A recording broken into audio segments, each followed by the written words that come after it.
fuck up. From another school, find another fool. I'm not hearing what you're putting down. Look around, use another tool. Come against me and I use it as fuel. The bull of the block, put the hammer on cock. Let me silence the talk. Violence in the street that I walk. A black hoodie in the 40 block. Venom in the shadow of dark. With the heart of stone on me, I'll be setting the tone. Lyrical hammers that break bones. The great one's home. Get out of here. If you smell what the doc's pushing, you wanna see what's in the bag and you're caught looking. Ain't no mistaking, taking deep breaths in. Yeah, the highs creeping in. The doctor caught your ass sleeping. You'll never cheapen the Cali dreaming. Tick tock and you don't stop. Don't stop. Click clack and you step back. Step back. Hit a lick and you don't quit. Don't quit. Pop pop and your ass drops. We gonna do how this shit work. Got the red laser lights and shit. Pass them. Don't get greedy, don't take two of them. I see my man taking two of them. When that guy is right down the street. Pop pop and your ass drop. If you a Cali dreamer, lean on my shoulder, the holder of the rod. They told me I'd never see her the way that others thought. Put you on the spot like a dot on your head. If you forgot, tick tock, pop, infrared. They say we going in slow motion. We call it coasting, yeah, the boys from Pacific Ocean. We keep it moving, what we doing might keep you posted. Or you may never have a notion, you might catch emotion. Let's hit you with the hot one like a shotgun. Yeah, we caught one, now we got your attention. We top gun, stop son. Less is more, coming at your head like a 4-4. Pointing through the window like we at war. Come on, tick tock and you don't stop. Don't stop. Click clack and you step back. Step back. Hit a lick and you don't quit. Don't quit. Pop pop and your ass drops. Motherfuckers got the block hot. Some out of time and try to get slick and got shot. Time to skip town like hopscotch and kill my anxiety with a scotch shot. All I do is hang around henchmen. All you do is hang around yes men. I'm a senior, you a freshman. I drink liquor, you drink a refreshment. We keep it gangster, you keeping it wankster. You got pop for being a prankster. By the dock, next to the tanker. You got dropped like a chain with the anchor. To the bottom of the ocean like shellfish. When you playing on the team, you can't be selfish. Put the spotlight on Elvis. Yo, B, these dudes look fishy. I'm starting to smell fish. Tick tock and you don't stop. Click clack and you step back. Hit a lick and you don't quit. Pop pop and your ass drops. This is great. How did you crack them? It wasn't easy. What do you mean? I thought these little corner newsies were like pushing over baby carriages. Well, this guy was holding the bank. This is what we came to do. This is what we came to do. Dirty son of a bitch, you a son of a snitch. Wanna be one of the rich, you becoming a bitch. Over and done in the ditch, struck up and swung on a pitch. Coming and done at the stitch, hardly got numbers on Twitch. This ain't neglected thought, homie, you looking distraught. Thinking you're needing a shot, pull up the weed on the spot. This is too much for these hoes, they be allergic to flows. Easy and busy we go, up in your nugget for those feeling forgotten. But no, we ain't forgotten you so. Spoiling you rotten and yo, telling you this so you know. We got the wind at our backs, sitting the balls over tracks. Who got the heat in the sacks? We got the heat in the back. Take a sip, take a hit, take a rip. Take a dip and if you really must take a shit. Hope you feel better, lighter than you ever did. Us falling off, that's a never kid. Doing what you never did and you're whatever kid. Us falling off, that's a never did. Come again? That's a never did. Us falling off, that's a never Hey, yo, did. none of them worry we. RP Heavy D. Pick a style, any beat. We'll take it to any street and pull out the heavy heat. We could squash any beef. Not talking about every beef, so let's make this very brief. Niggas is funny tight, broken their money tight. Shoot you with a gun, got no hands for a bloody fight. You stopped at the stop sign, got popped with a Glock 9. A lot of witnesses there, but who's gonna drop time? They snitched on the capo. A snitch is a sapo. They caught the rat though, and let the black go. Once you shit in the hood, you can't go back, bro. You gotta watch your back or get smoked like tobacco. Asshole. Take a sip, take a hit, take a rip. Take a dip and if you really must take a shit. Hope you feel better, lighter than you ever did. Us falling off, that's a never kid. Doing what you never did and you're whatever kid. Us falling off, that's a never did. Come again? That's a never did. Us falling off, that's a never did. What is it? We got another body. Where? 457 Aesop Street. On my way, 763. Alright, chill,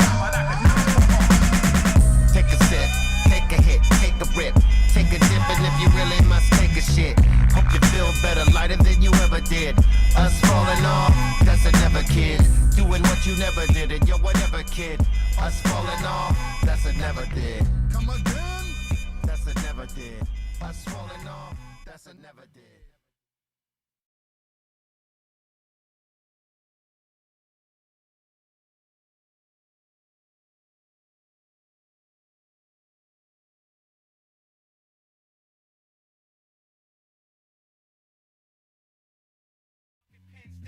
Knocking pins down, you ain't got no wins now. We knocking pins down, yeah, we knocking pins down. Knocking pins down, diggy down. If the A team smoke another J team, it will be burning up a lane on the same thing. Put a strike on them like a felony. We don't wanna spare, we knocking everything. Keep your hands off my balls, yeah, they shine, son. You ain't got no balls, you better find some. Both in Minnesota loves the bacon. FMUB, Ray and Dro got a shake. We the B team, hit you like a bee sting. Balls coming at you and we beastin'. Knocking pins down is my nickname. And we about to roll a really sick game. In a flat world, burn you like a cheap suit. I got the strong one, C-Los and the sweet tooth. Cali blades rolling like a hash hole. C-minus busting lanes with the fast roll. We knocking pins down, yeah, we knocking pins down. Knocking pins down, you ain't got no ways now. We knocking pins down, yeah, we knocking pins down. Knocking pins down, diggy down. Carol strike, don't blame the shoes, don't blame the lane, don't blame the game, blame the roll.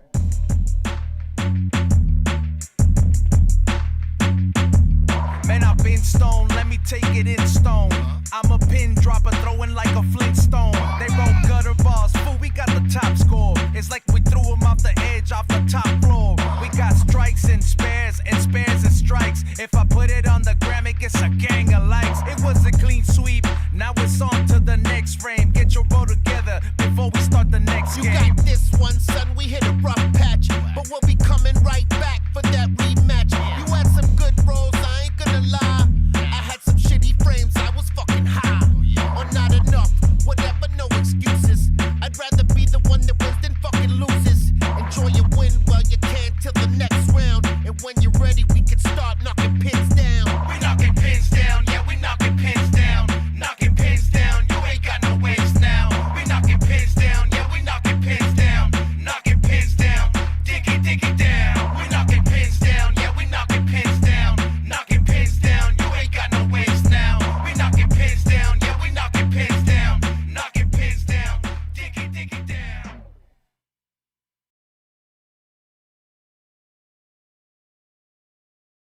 Attention Insane Asylum. Ready to score some epic Dr. Greenthumb show prizes? Every super chat enters you into a giveaway for a free gift. And the more you give, the bigger the rewards. Check this out. Send a $20 super chat and we'll hook you up with the sticker pack or pins. Drop a $50 super chat and you'll snag a t-shirt or a hat so you can rep BREALTV in style.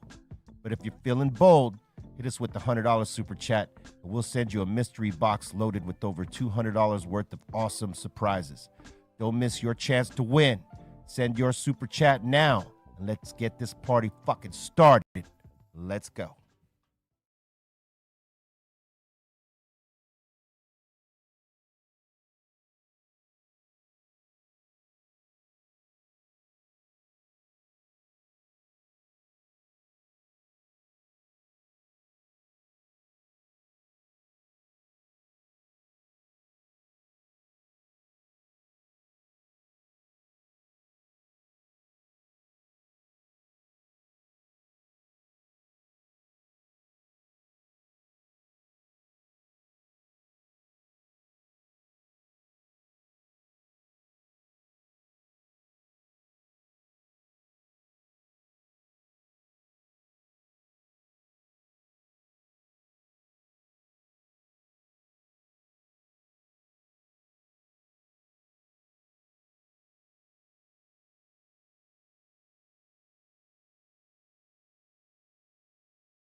Attention Insane Asylum.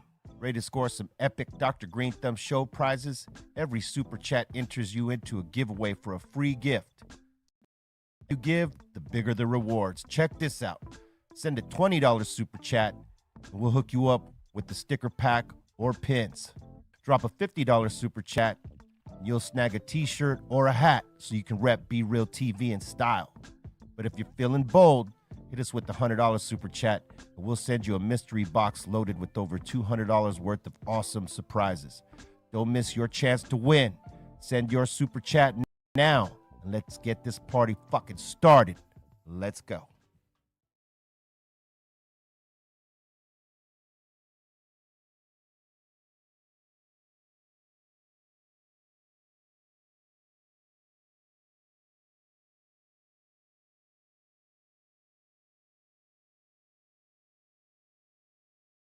Thanks to an extra layer of tobacco leaf.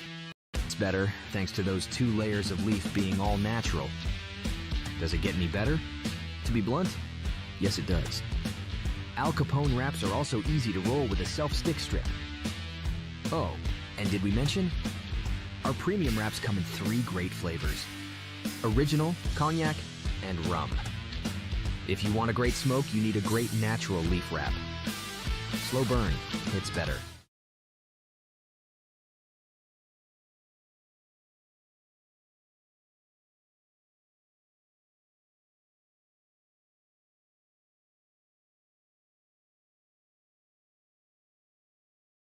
Attention Insane Asylum.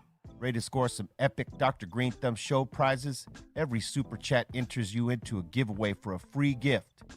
And the more you give, the bigger the rewards. Check this out. Send a $20 super chat, and we'll hook you up with the sticker pack or pins. Drop a $50 super chat, and you'll snag a t-shirt or a hat so you can rep BREALTV in style. But if you're feeling bold, hit us with the $100 super chat, and we'll send you a mystery box loaded with over $200 worth of awesome surprises. Don't miss your chance to win. Send your super chat now, and let's get this party fucking started. Let's go.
Disclaimer. This video, like all videos featured on this channel, is definitely intended for mature audiences. This video is likely to contain profane language. Content is inappropriate for minors. Video is not for kids.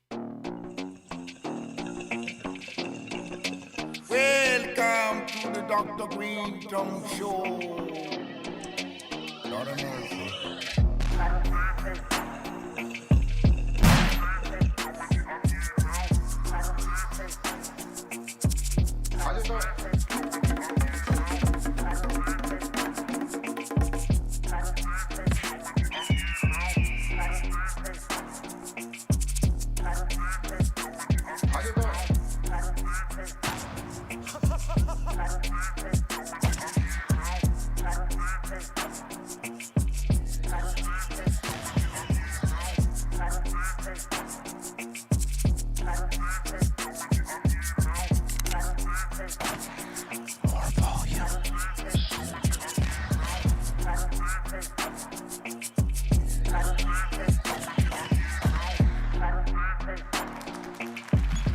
Oh, man.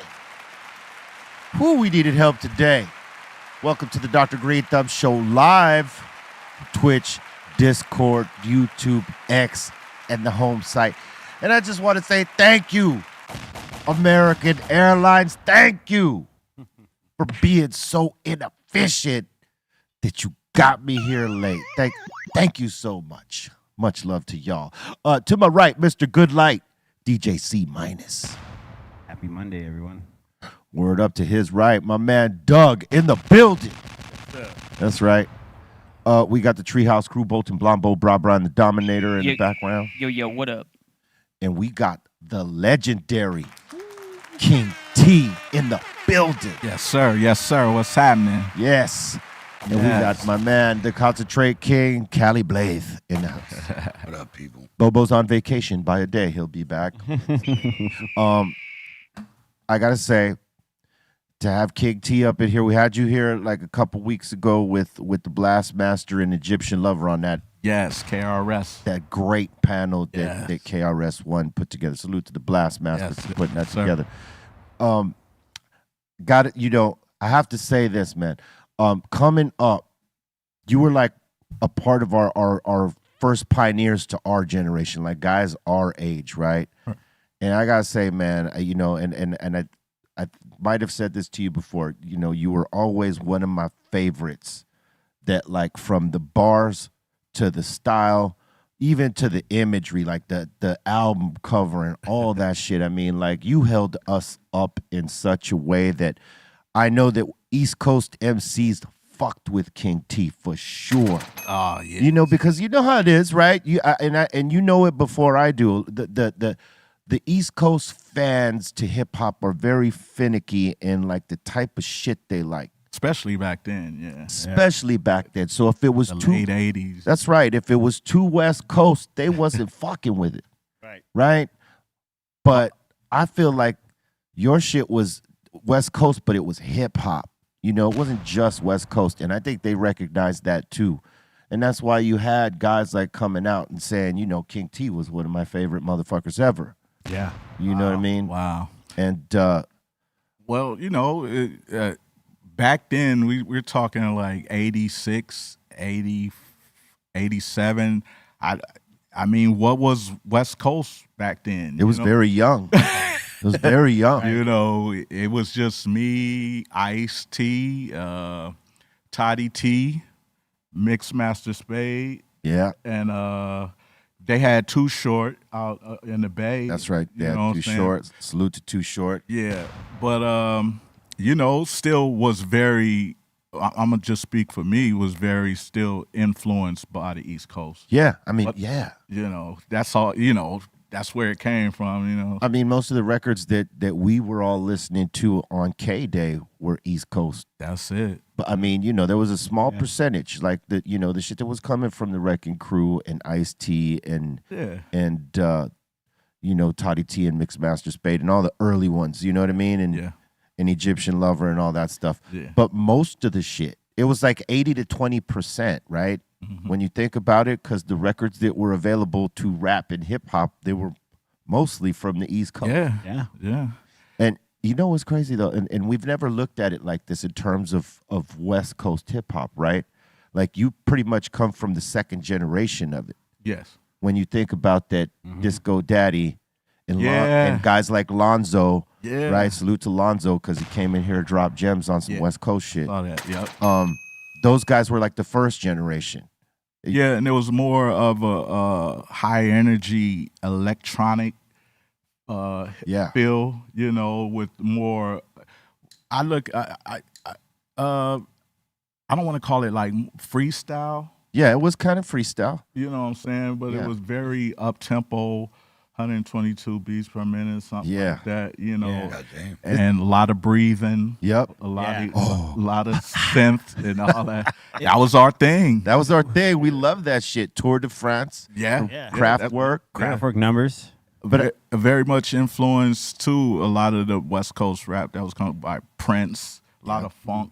Yeah, you know, and you know that was definitely something that like Lonzo touched on, is that DJs in his time, they were fucking with funk. And I think and I meant to say it to him or ask him, and you know, and I know you could speak to this because you know we're around the same age. You're probably just a little older than I am, but. The way that we all fucked with EPMD because the funk was so heavy here on the West Coast. DJs were ripping through funk a lot, you know, in terms of DJing backyard parties or wherever the fuck you might have gone. You hear a lot of funk. So when EPMD came and they were rocking that Rogers shit and Zap and all that. That's why we messed with EPMD a lot, just like when I first came out and they heard my stuff on the East Coast.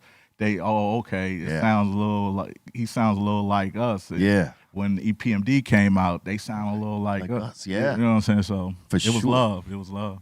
And to me, that was the best part of it, man. Because you know, it felt like and I was a young buck. We weren't even in the game yet. But like we got in later on in '91. Right, we start seeing that there was an appreciation on the East Coast for certain West Coast artists.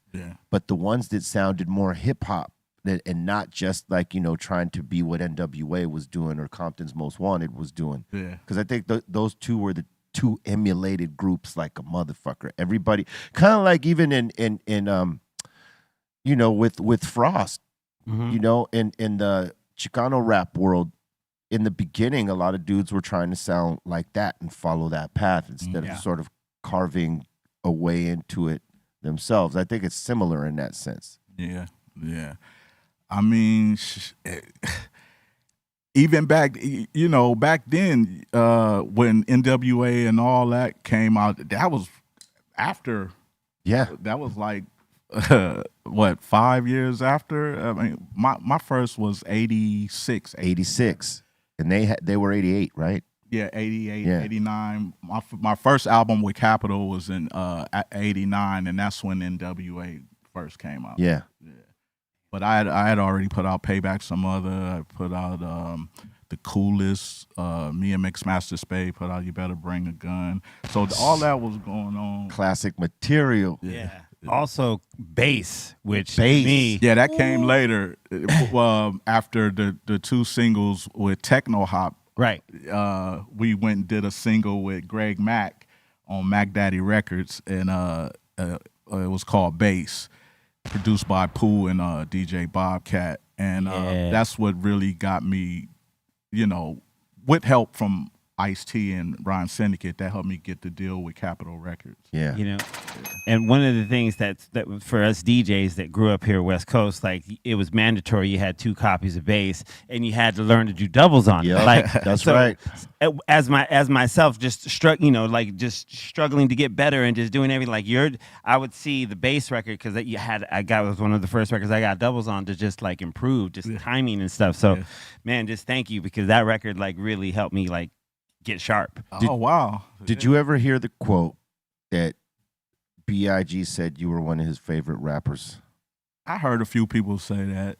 How does that make you feel? Because, I mean, you know, like he's looked at one of the, you know, greatest ever, you know what I mean? Yeah, he was one of my favorite MCs, you know, out of the East Coast. And he was dope. Rest in peace. We were cool. We were cool friends. And like I always say, I think we kind of took from each other. Yeah. I mean, when Big first came out, he was really on some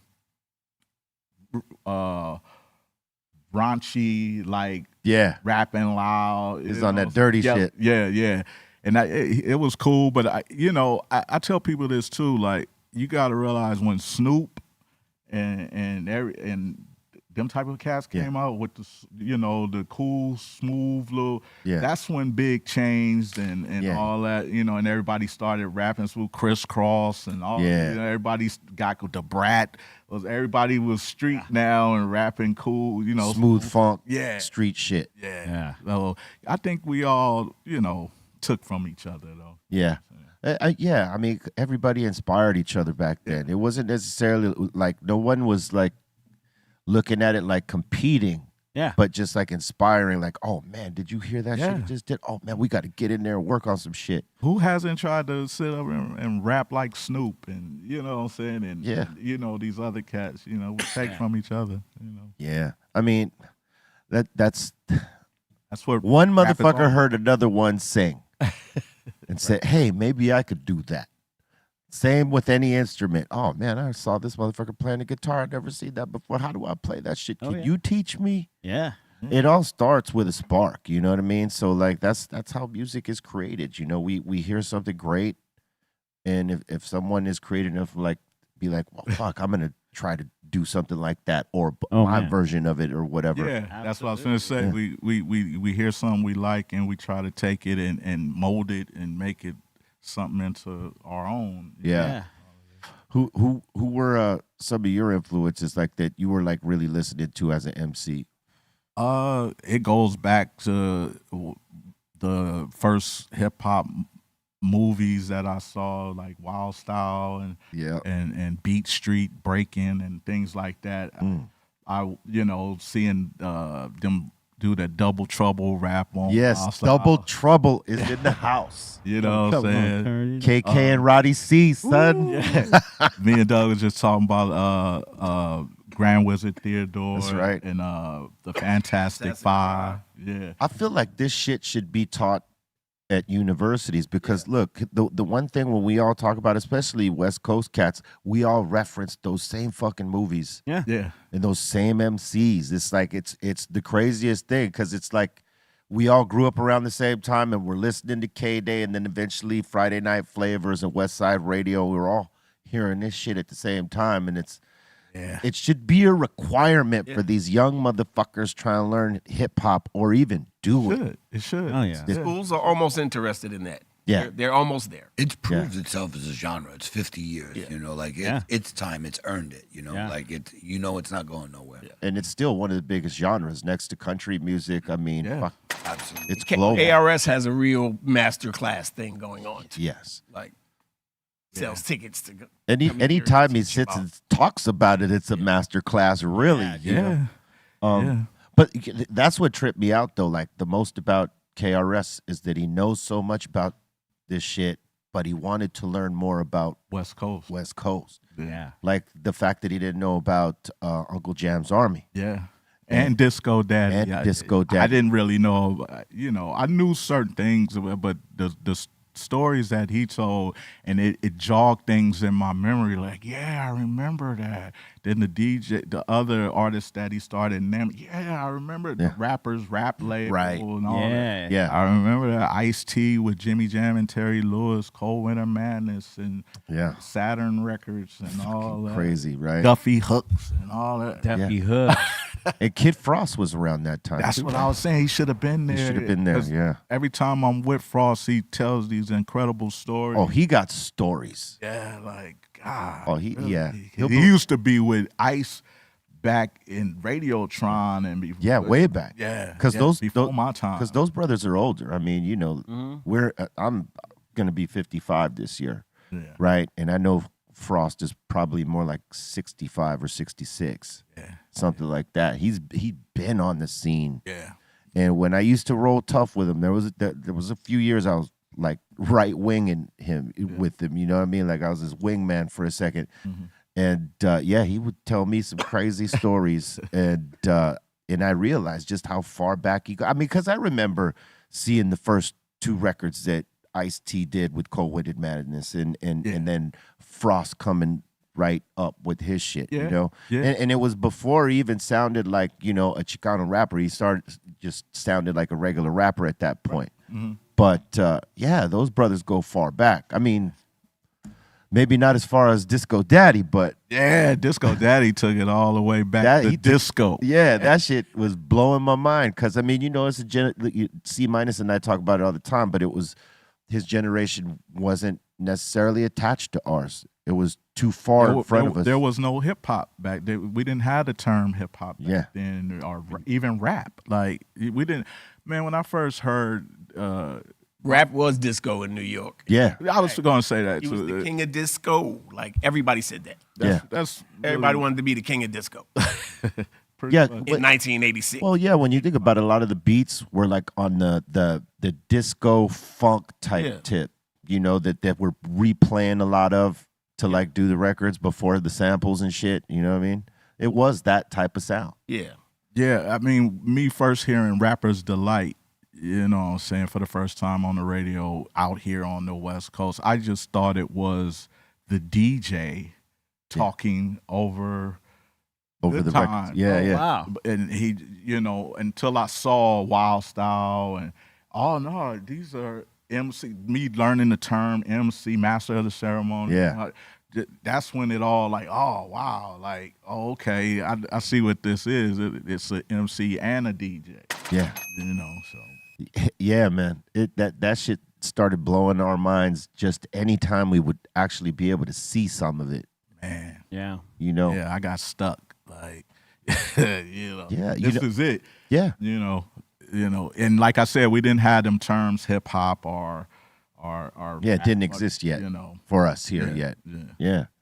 But it's a trip on what it's evolved into now and what, you know, what we're seeing these days. But there's still some of that shit that's like traditionalist, you know what I mean? Mm-hmm. But you don't necessarily hear that on any radio stations. You got to find that shit on a playlist somewhere. Yeah. Yeah, well, that's what we're trying to bring back, you know. Got to do it. Yeah, man. You know, that's what I thought K-Day would be all about, like, you know, playing the classics and, you know. Yeah, they got caught up in you know, having to play the newer shit, I guess. But, you know, see, that is also something we've brought up is that, you know, like, there's always been that ageist bullshit in hip-hop where if you get past your 30s, you're too old to be doing this and blah, blah, blah. And it's not that because, I mean, we know that motherfuckers, there's motherfuckers our age in our 50s and 60s fucking killing it still. Yeah.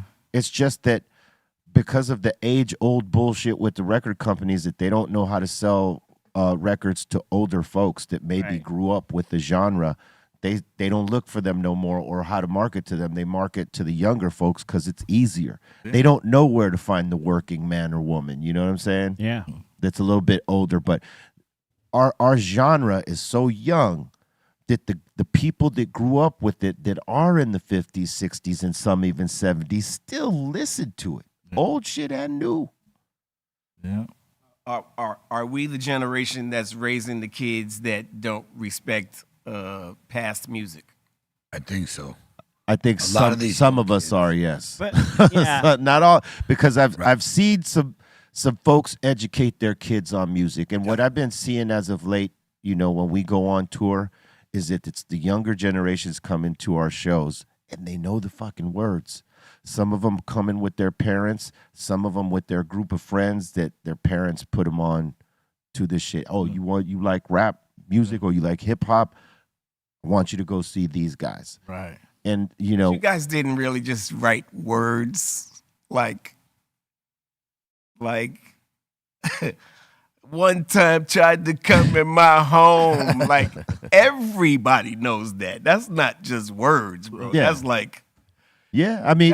That's a staple in hip hop. It's a trip how that connected with everybody like that. I mean, we would never have thought that, but like, you know, it connected to those folks. And then they, you know, it's like the funk with us, right? We were very young to go to Parliament Funkadelic shows. There was no way that we were old enough to go to that shit or even know that music unless one of our older homies put us onto it. Hey, you like this or that? Hey, check this shit out right here. Right. And then that's how we get onto it, right? You know, maybe it's before our time, but we fuck with it. Right.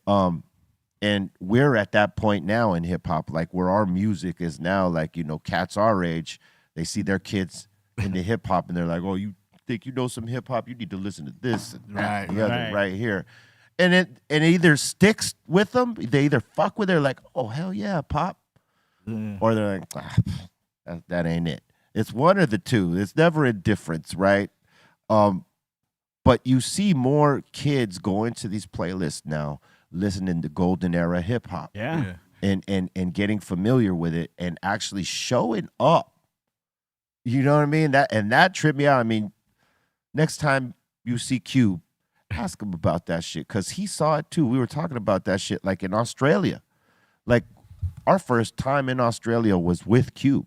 You know, it was Cypress Hill, Ice Cube, and we hadn't been there in 20 some odd fucking years together. Wow. We've been there individually, but not together. And when we went, I expected to see maybe motherfuckers our age in the crowd, like, you know, oh shit, they came back type shit, right? Yeah. Nah. There was a small percentage of us in the crowd and a whole lot of young motherfuckers out there singing Cypress Hill songs and singing Ice Cube songs, and it blew our fucking minds because a lot of those kids were teens and in their young, in you know, early 20s. Yeah. And it's shit you don't think about when you're making music. In like 30 years, our 20-year-old's gonna fuck with our music. You don't think about that, but you see it and it bugs you out because that means your music is being passed down, and your music definitely gets passed down for sure. Yeah. Wow. Do you have specific cities or regions that like speak to your music more than others? Like, do you love to do shows in this particular city because everybody is like in Europe all over in comparison to the U.S., right? There's a different excitement, right? Because they don't get it a lot. So like if King T was to go out to Europe and announce a tour, they'll show up and they'll go apeshit crazy because they're of the thought that maybe he's not going to come back again. This might be the first and only time we ever see him. Now, he could go back 5 more times, but this is the fucking mentality they got. Like, I'm not going to miss a chance. Right. So the appreciation is different.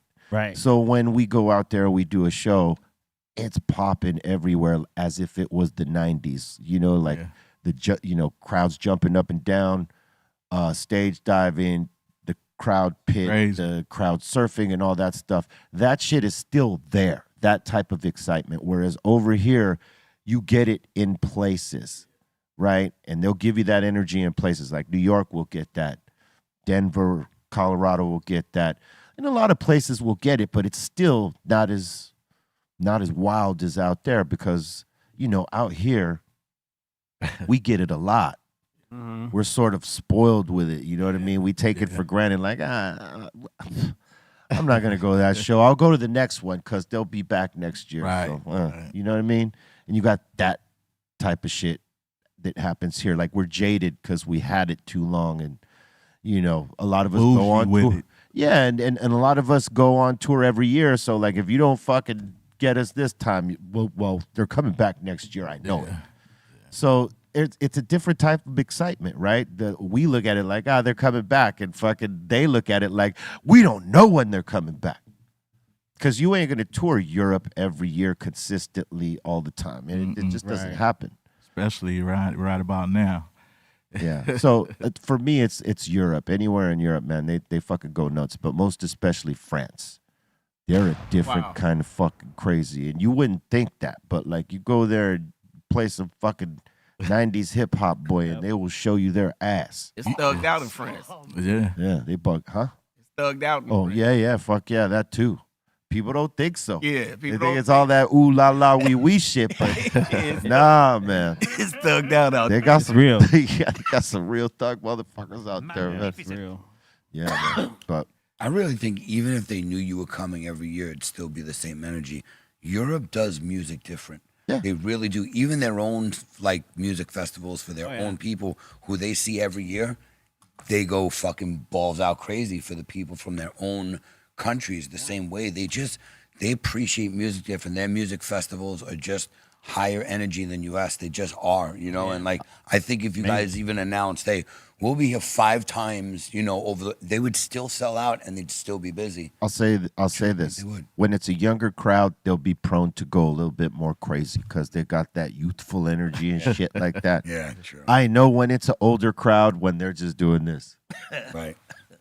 You know what I mean? They don't want to get their kicks fucked up. Yeah. They don't want to get their back, you know, knocked out. You know what I'm saying? Head nods. Back in the 90s or in the early 2000s when they were in shape and young, they could go for it. And you see that too.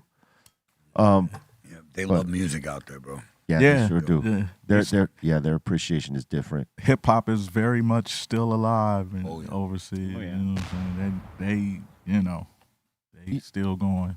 You know, that's the strength of hip hop, though, right? Is that, like, look, it started out there in New York, and then it spread throughout here in the States, and we created our own versions of it in every fucking state here, right? And it did the same thing in Europe. You know, went down there, and motherfuckers were absorbing everything that America had to offer in terms of hip hop until they realized they could do it themselves in their own fucking language. Yeah. And then what happens is they create their own stars. They create their own legends down there that their people fuck with. They still fuck with us. And they will come to it every time.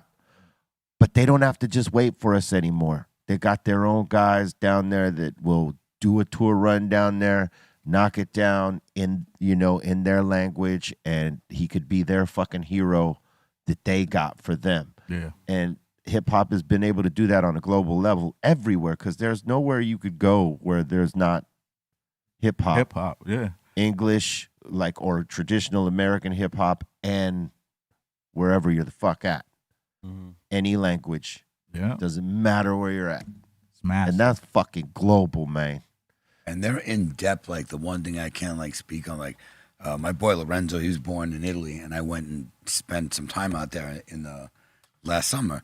And the guys that grew up there, you would be surprised. Now, of course, all of them knew Cypress Hill, but beyond, meaning the people that they knew, Gangstar, Mobb Deep, the shit they would listen to and they loved. When I heard their playlists, I was like, yo, you got good fucking, and they're like, oh, are you kidding me? And they're very, very in tune to good, beat nuts. They know all beat nuts, real old school hip hop. I'm not the commercial garbage. You would be surprised of a Euro hip hop heads collection. Yeah. It would blow your fucking mind because you'd be like, how the fuck do you even know about this? Right. Oh, yeah. And they know the words to the songs too, and that's their second language, and they know the words to these old school fucking songs and not just the radio hits, the underground. I was like, wow, you guys are in tune. Tila, in the time when you were doing a lot of shows early on, where was the fucking craziest place to play?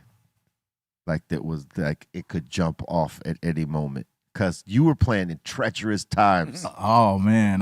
When I first started out, my first couple of singles that I did with Techno Hop, it was a lot of, we did, I think Disco Egyptian Lover talked about it the last time. We used to have to play the Cave. You ever? Yeah, I heard about it. I never went to it, but I used to hear about it. And, places like Eve After Dark. And Casa Camina Real. Oh, man. Wow.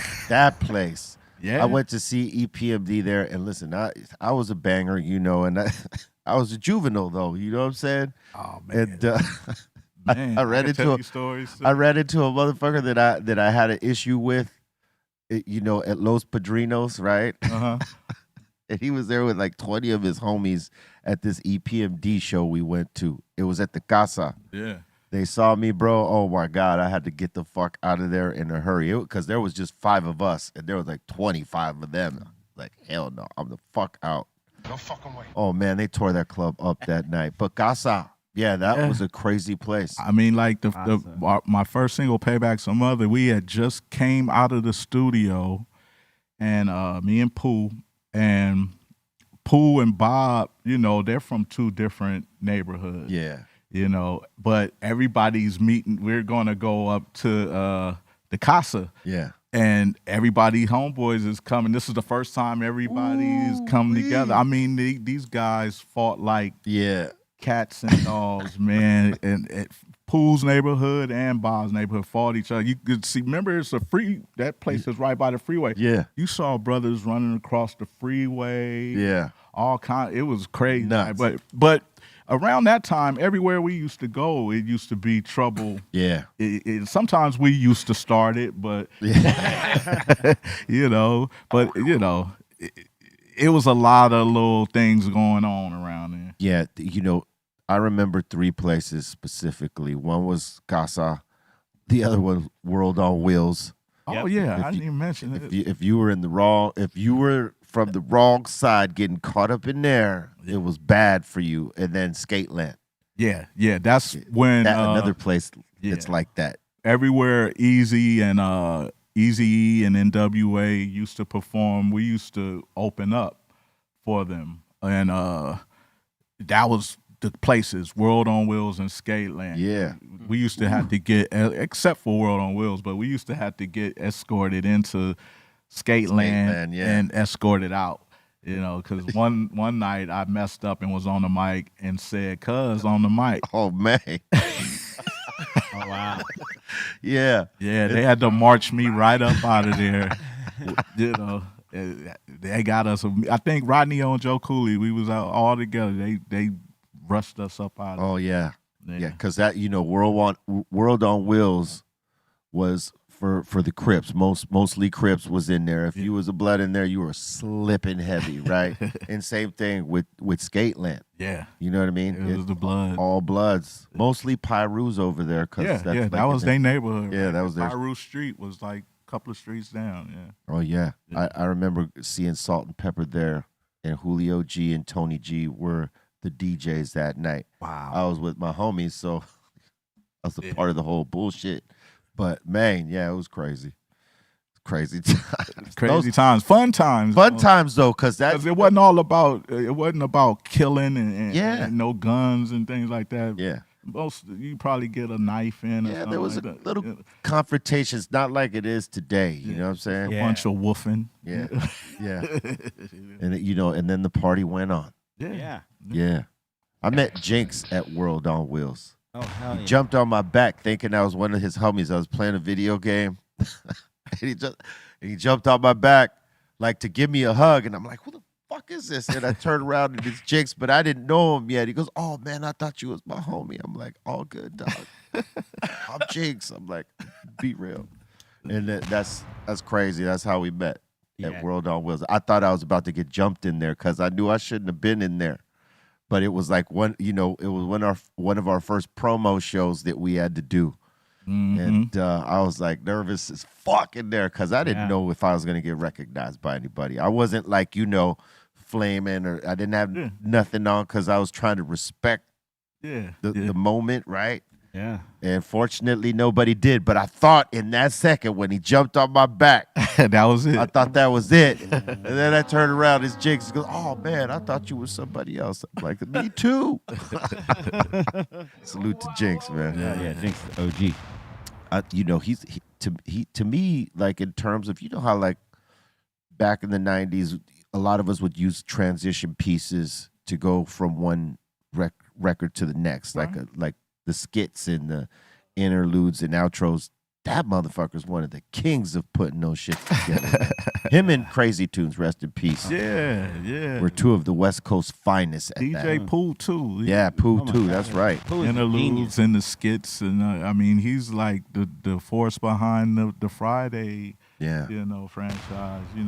Wrote that with Ice Cube, but very funny. They put things together. I feel like that's a lost art right now in hip hop. Like you don't hear it enough. Oh man, like those transition pieces. Dude, the Trifling album to me is one of the most perfect hip hop albums because of just the flow of everything from beginning to the end, and all it's just so well done, and it's just like I can hear the SP 1200 on the samples. You know what I mean? But it's just like such an amazing record, dude. Like I appreciate that, man. Like it's for real. That's like. Man, that's DJ Pooh. Like I said, the interludes. I mean, I think we were one of the first with the bagging on moms. And, Yeah. I got a cold and all. You know what I'm saying? Just trying to create a movie. And y'all did, man. Hell yeah. I mean, that was like that was shit like we could all get behind that over here. You know what I mean? As hip hop fans that were on the West Coast, like you were one of ours. You know what I'm saying? Like, this motherfucker's the shit right here. Yeah, at your own risk. Yeah, dude. So many dudes, just like Heat. Just like I've played throughout my entire. I still play to my, to this day. To this day. Yeah, wow. I do appreciate that, man. Yeah. How did you meet up with Pooh, and when did that happen? I met DJ Pooh through Scotty D. Scotty D and Scotty used to have a custom sweatsuit store where you could go get, like Dapper Dan. Yeah. New York. Oh, okay. You could go get custom sweatsuits. You remember when people used to wear the sweatsuit? Yeah. Hell yeah. Feeler down the arm. That's right. Feeler down the leg. Or Yeah. a TI and all. They used to do cut, and they would put your name on the back and all. I ain't heard that name in a long time, Scotty D. Yeah. Yeah, Scotty. That's right. Yeah, and he used to have turntables in his store, and he was connected to Roger Clayton. Okay. He used to do promotions for Uncle Jam's Army. You know, when you see the big signs on the telephone poles, finna be at the Olympic Auditorium or finna be at the Sports Arena, Scotty D put that up there. He was like the street teaming. Street team, Yeah. So Pooh used to hang out with Scotty a lot, and Pooh was DJing for Uncle Jam's Army too. He used to work at the record shop. Yeah. I forgot the DJ booth. Yeah. That Roger Clayton owned. And that's how we met. I just walked in the store one day and saw the turntables in the back, and Pooh was on there, and I begged Scotty, hey, let me show you. I know how to get down on the turntables. Let me show you. Just trying to get down, be down with it. And eventually, they let me get down. I showed them, but the crew already had too many DJs, and Pooh was like, the main one. So I started getting on the mic and saying the rhymes that I saw on Wild Style and all that shit. And Pooh just said, you need to stick to the mic. You know what I'm saying? And I'll DJ. And Pooh was the one gave me the name King T. And we've been going ever since then. Like I said, he was down with Uncle Jam's Army, and Uncle Jam's Army was already putting out records. Yeah. Naughty Boy and Yes, Yes, Yes, and all that. Yeah. Real, and Egyptian Lover. So we put together a little crew to where we'll open up for whoever Uncle Jam's Army would bring in town. Like they used to bring in Run DMC, Yeah. Real Roxanne, Whistle, Beastie Boys, Whistle. Whistle. I'm only bugging. Dana Dane, and we always were open for them at the Sports Arena, the Auditorium, or anywhere they go. We'll be the opening acts. We were called Total Control at that time. We had sweatsuits with Total and Control down. Pooh would tell you, and it was it went on from there. Scotty ended up putting me and Pooh with DJ Unknown. And we did the Payback Some Mother.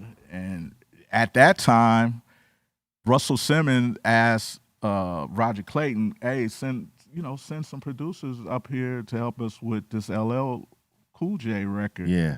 And he sent Bob and Pooh down to New York, up to New York. Damn. Oh yeah. And that's great to know that some West Coast cats had a little something to do with that.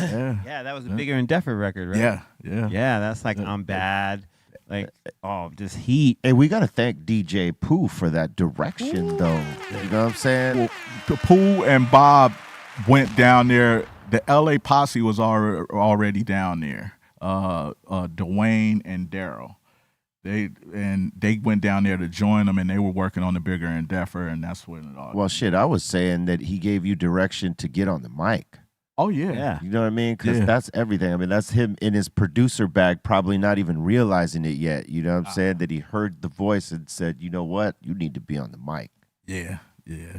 And too, and I was fucking him up on the turntable, too, so he didn't want no problems. He didn't want that smoke. Yeah, We both can't be DJs. Right. Well, it was him and Bobcat, and I couldn't really get with none of them. You know what I'm saying? So, and then DJ Aladdin came on. Oh man. You know, so Yeah, beast. I said I'll stick to the mic. You know what I'm saying? Do you still fuck around on the turntables? A little bit. I mean, things have changed so much, and the tech is A whole lot easier. Yeah, yeah. So yeah, I could still get out a little bit. That's good. Because I remember when yeah, you know, I still, I try to stay on them because I have fun doing. That's like the fun Yeah, it part. is. You It know what I is. mean? It's Yeah. not necessarily a jobby job for me. It's like I always was enthusiastic about turntables. You got to come spin a set one of these times. Yeah, I'm down. I come Yeah. through a liquid set. Oh hell yeah!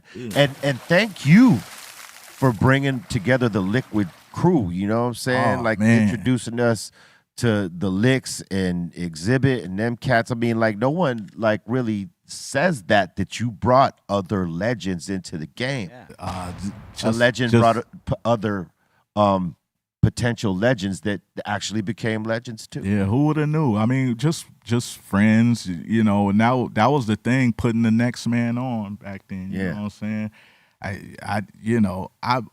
I'm very like. My mother told me I'm too shy to be a rapper. You know what I'm saying? I never wanted to do videos and things like that. Yeah. I really wanted to do production and, DJing and all that. You know, like I said, Pooh just pushed me into that light. And I thank God for that. But, yeah, it was all about putting my crew on. You know, J-Ro, he's been down with me since the beginning. Like I said, when I met Scotty and Pooh, J-Ro was right there. Yeah. You know, it was a couple of other cats too. Like I said, we formed that crew, Total Control.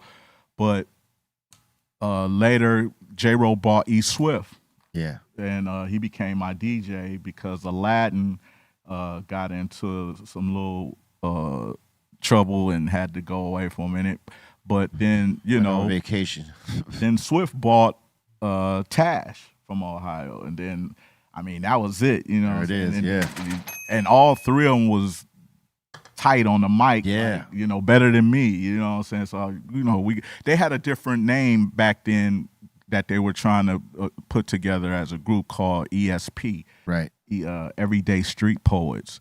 And this was the time that everybody was putting their crew on, like Ice Cube, Mob, that's right, Fat Joe, Terror Squad, and all that. And I said, oh shit, what we gonna talking to Pooh? Like, what we gonna do with our crew? You know what I'm saying? And we came up with these names like, Pooh is like you guys, just blow.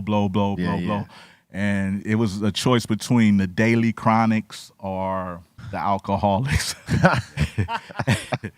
And I wasn't really a smoker back then, so I was a drinker, and we just stuck with the Alcoholics. You know what I'm saying? And man, it just blew up from there. And then from there came the barbershop MCs. Yep. And then, Exhibit, the Far Eye had Montage. Another one. spitter right there. The Far Eye. Yeah. Feel the Agony. Phil, yeah. And then, expansion teams came after that, like Dilated. Yeah. Lupac. Lupac. I can't forget Lupac. They were one of the first, Madlib and all that. Yeah. So, yeah. It's dope. Hell yeah. I mean, that's who would have known? Who would have known? Right. One of the dopest hip hop, family trees ever. You know what I mean? Everyone you just mentioned. Like, yeah. You know what I mean? It's just like so dope that it's West Coast. You know what I mean? See, and that's why I'm glad we're having conversations like this, because we don't talk about that shit enough for people to know that and have our history like out there like this. Mm-hmm. So that guys like KRS-One will know. You know what I'm saying? Yeah. I mean, because some of us here on the coast don't even know. Because I think people used to be students of the game back in the day, and now it's just they're just doing shit. They don't need to know nothing about it. They don't want to know nothing about it. That's back Who then. cares about history? Right. Yeah, and it's like that's the missing part of the game, and I think that's why you hear a lot of mediocre shit, and I think you see a lot of mediocre shit too. Like in terms of, you know, in our time, you were held by a standard. Yeah. If you're doing your shit, it better be Original. sounding like your own shit, original. Yeah. And if you're gonna perform it, you better be doing it without no fucking training wheels. Yeah. You know what I mean? And these days, it's both those things that would have fucking wiped us out of the game back in the day, accepted these days. The mediocrity and the mediocrity. I mean, lip syncing and auto tune is acceptable. Well, you can have the track playing behind I'm not you. necessarily mad at auto tune, but fucking the lip sync or rapping over your shit. I mean, rapping over their which own is fucking vocal. that was always a no-no was right always there. forbidden, Now it's dude. accepted, and it's accepted amongst younger fans when they see their guy up there and he's rapping and then he don't even know the words and he's got to be the hype man for his own lyrics. None of these kids know the lyrics to their songs. I mean, it's, I used to. I mean, when the mumble rap situation came, how do you remember mumbles? Yeah, Like, yeah, yeah. You could get away with saying anything at that point. How do you remumble? remumble. Yeah. Do you remumble? Nah, but you know, I don't down none of this. The new hip hop generation, like we were talking about earlier. You know, when we first came out, like back in I always say the late 1900s, but That's crazy. It is. I know what you mean, dude. That's crazy. yeah, but the late 80s, like we said, we didn't know what this was. Like we didn't call it hip hop or nothing like that, and we knew our parents hated it. Yeah. You know what I'm saying? True that. Anything new that they don't understand, you know, they hated on it. So I don't want to be the person that's doing that same thing when these new kids come around and they got their own little lane and they took what we did and they're doing it, they twisted it their way.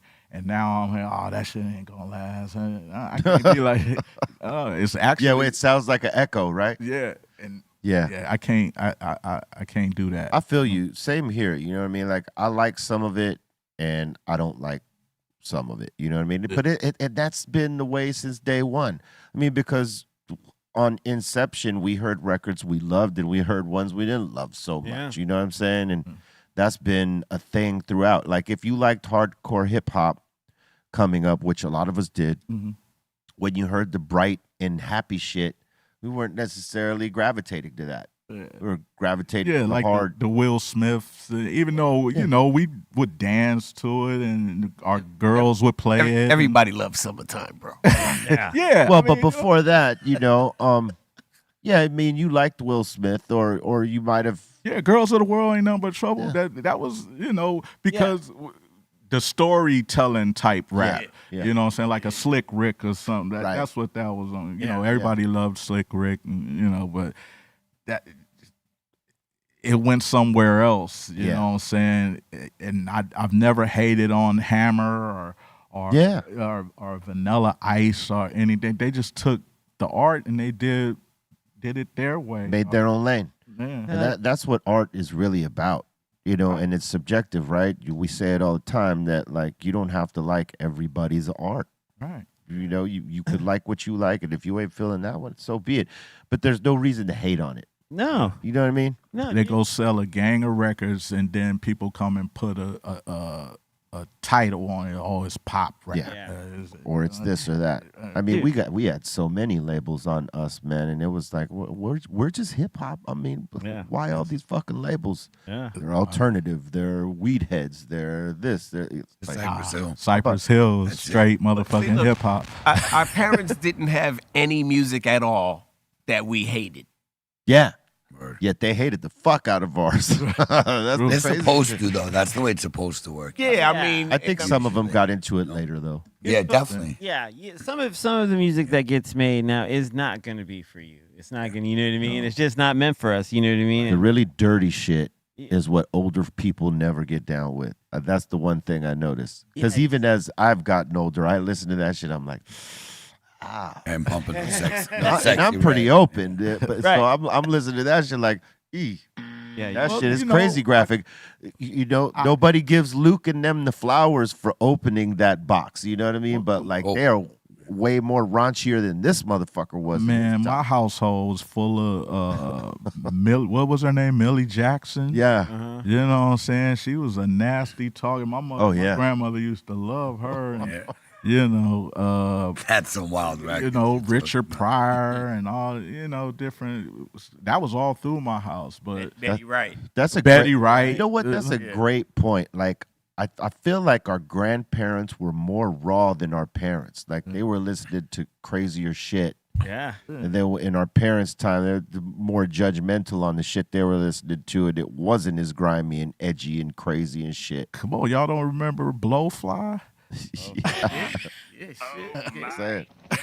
Blowfly, Clarence Reed, they used to make all them crazy type of, you know, my grandmother be up in there with her Bergie, you know what I'm saying, drinking Bergie. Yup. Rudy Ray Moore. Rudy Ray Moore. Rudy Ray Moore, yeah. Put the album on and listen to the whole thing. The whole thing. They be up there partying, got us down in, you know, in the room. But then when we come out with, you know, a bitch is a bitch and fuck the police. That's when it flipped. Yeah. That's when it flipped. That everybody starts changing the language right after those records right there, because everybody's trying to do some clean shit. Yeah. Like, you very rarely heard expletives in most raps. I mean, Run DMC maybe one or two. Barely. Yeah. Maybe. Barely. Maybe. After NWA, boy, that shit went. Everybody was like, "Oh yeah." Okay, but it was already out there though. There was songs with cussing and all kind of shit already. Yeah, out Too there. Short probably had. Oh, Too Short. Them songs got a lot of little kids smacked in the face. Sure did. Put on, you know, in punishment. A whole generation Grounded. of kids. You grounded for months on this shit, right? For real, sneaking to listen to Richard Pryor, boy, getting caught like that, man. Oh yeah, Ethan Strong records too. I used to get like just look on the lookout because You know, how about that, right? Is that we used to have to like sneak to fucking listen to those records, or you know, whether it's music or comedy or some shit like that.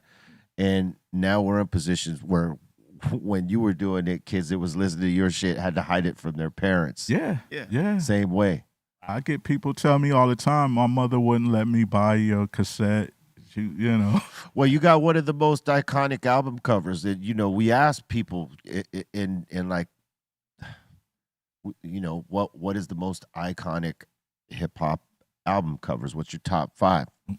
And your shit is always on there. You know, Power is one of them too. Yeah. It's always on, because both of them pictures were taken by the same person too. Makes sense. Because Glenn, they have Glenn Friedman. Glenn Friedman. Yeah. Yeah, he's old school. Yeah. He had a lot of the first West Coast. Run album DMC, covers. Beastie Boys. He's like a Ricky Powell of the West Coast. Well, he shot in New York too. Yeah. I mean, the way we knew him was Public Enemy, all that. Yeah, he shot all the East Coast guys Is first. he an East Coast guy or? I don't know. He might have been East Coast and then migrated here or whatever. But yeah, I don't know. But I know that he took a lot of album covers. Yeah, classic. He got a couple of books out too with all the pictures up in them. he did Beastie Boys License to Ill, right? Yeah. Run DMC. Oh yeah. Slick Rick. That's why for hip hop music, every label was trying to use that guy in the beginning. Yeah, it's official. They had to find other guys when he was booked up. Right. You know what I mean? But he was the guy. I would imagine I wonder what photographer has shot the most album covers for hip hop. I would have to.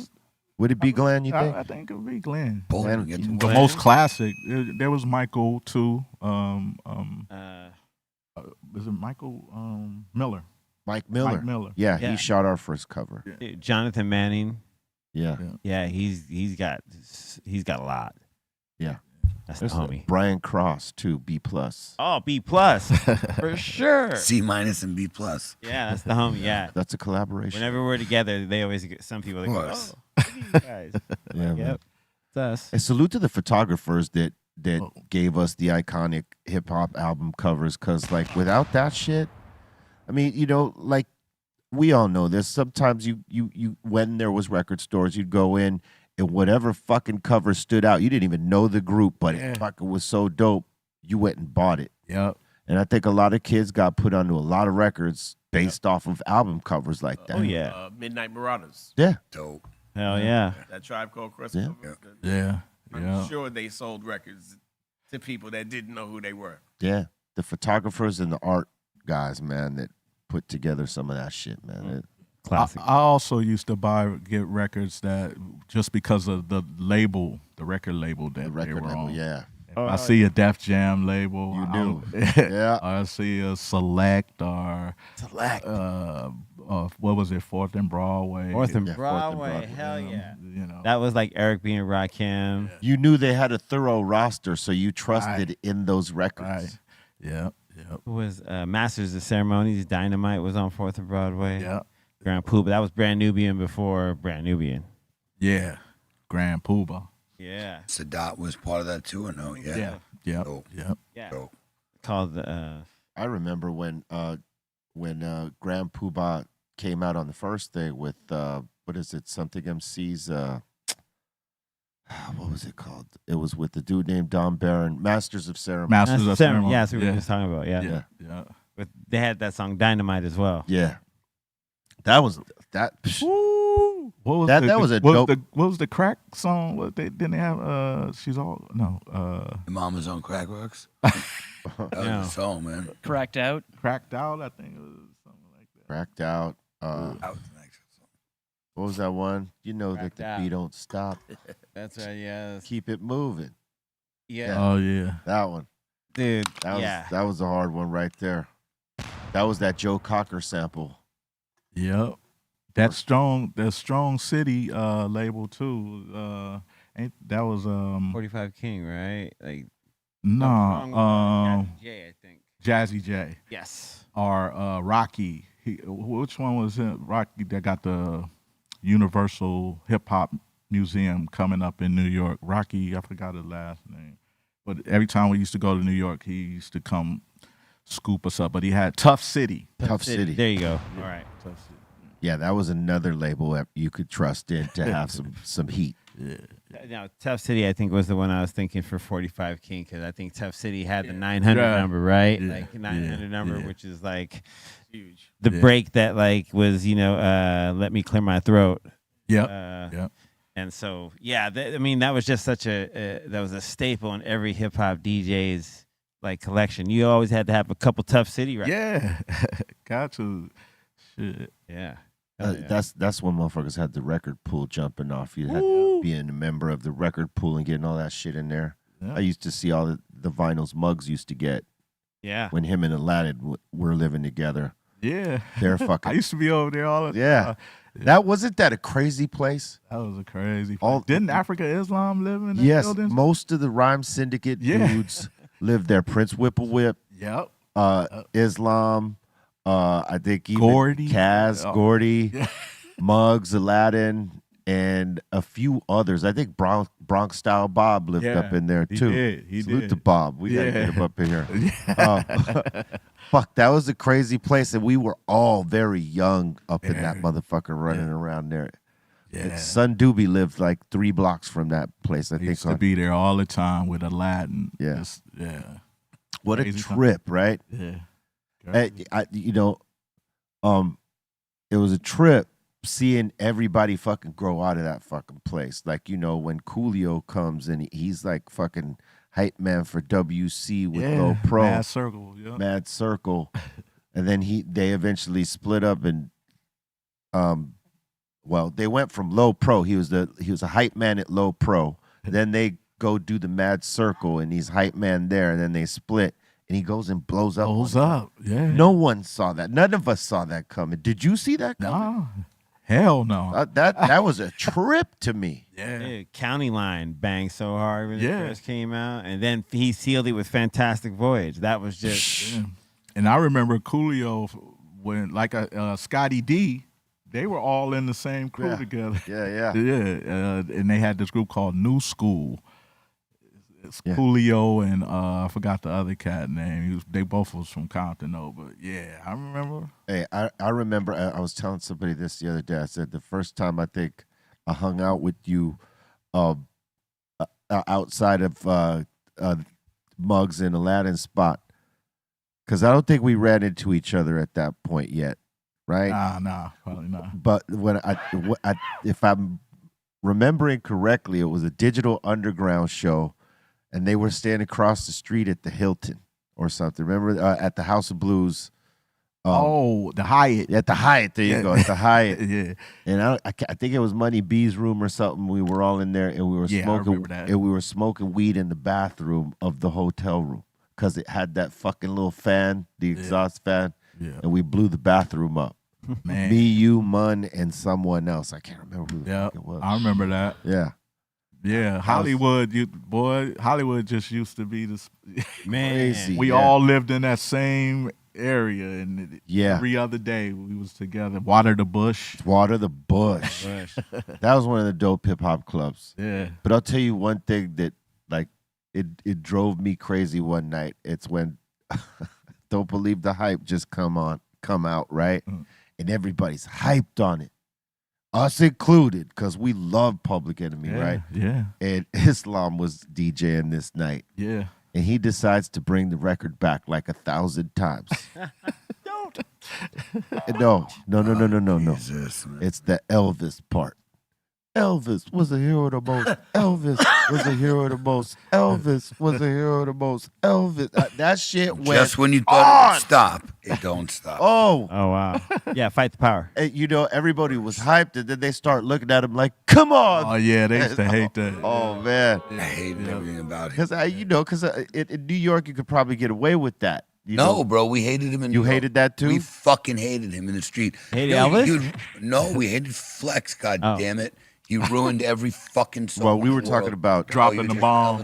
We were talking about Africa, Islam. Fucking Flex with the bomb. I heard. Well, yeah. So this is pre-flex. Yeah. Islam is pre-flex. I went up very much. He wasn't necessarily getting on the mic like an East Coast DJ would, right? He wasn't necessarily doing that so much. He was mostly mixing and cutting.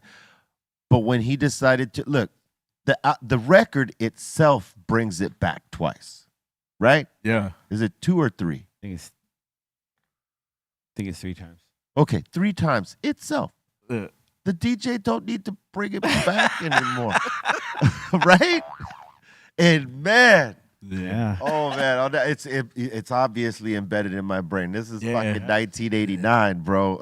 You know what I'm You're saying? supposed to do it 2 or 3 times. Yeah. And that's it. Ooh, he went 10 times with it, man. He had motherfuckers hot in there. Let the shit play, man. And that's at the time when dancing was really, the hip hop dancers. They on the floor getting it. They got the Soul Train line and all. Everybody's breaking out their best shit that day. You know what I mean? And he's messing it up. He came and disrupted that shit. And everybody got hyped because that was the song right then. That Don't Believe the Hype shit. Public Enemy was hot when that dropped, man. And they just wanted to hear the song. Oh, Islam. Yeah, salute to Islam, though. He was always cool to me. I can't. Yeah, me too, man. I can't say nothing bad Learned about a him. lot from that, brother. I'll tell you, though, Gordy was something else, though. Yeah. That's another story. Yeah. You know, Gordy. You know. You know what I'm saying? How about what's it called? Red Alert. That's more of that era, right? Say what? Red Alert is more that era? Or is he still later? Well, what? He's What do you still mean? later, Like the talking talking? about yelling, talking on the... Yeah, I think Red Alert was one of those, but he didn't do it too much where it annoyed people. No, you know what not I mean? at all. He did his thing, but it wasn't like Flex. He did it to where it was like, oh, hell yeah, that's Uncle Red. You know what I mean? Like, yeah. Yeah, I don't think Islam talked too much on the mic. He had an MC with him if it wasn't Prince Whip or Whip. Or, right. Be somebody. They knew how to MC it. Ice-T or somebody. Without being it too much. Those first guys, they knew because they had already been doing it from the late 70s up. You know what I mean? They knew what overkill was. It's just some motherfuckers that get on and they don't really know the game. Yeah. And they're trying to do too much. You had people like Who Kid. He did too much, but he was huge. Who Clue. Kid. But they were big with Clue would yell 50 times. But I'll tell you what, they've learned not to be too much, and they're just right. And that takes a lot, though. You know what I mean? Because sometimes, when you're young and you got the platform and whatever you're doing is working. Yeah, you're not thinking about fuck. Am I doing too much? This might be a lot. You're just going until someone comes at you and says, "Hey, homie, check this out." Let the record play. Yeah. Leave it alone, right? Let us enjoy it. Oh, man. One thing is to cut it, bring it back once because it's such a dope line. Yeah, we'll deal with that. But if people are trying to dance, like B said, that's ruin it. That You ruin the song whole already vibe. did it. Yeah. See, Flex and Islam were doing this for two different reasons, though. Right, look. Islam, he's a Zulu Nation guy, and that Public Enemy shit is like preaching a word right there. So he's trying to emphasize the Elvis shit. It was very, more personal and selfish in that moment. Yeah. Was no monetary value in this. It could only be to the detriment of his, economic situation if the promoter's like, hey, man, fuck that. We can't be having DJs make statements. Right. He was making a statement, whereas Funk Flex made a living.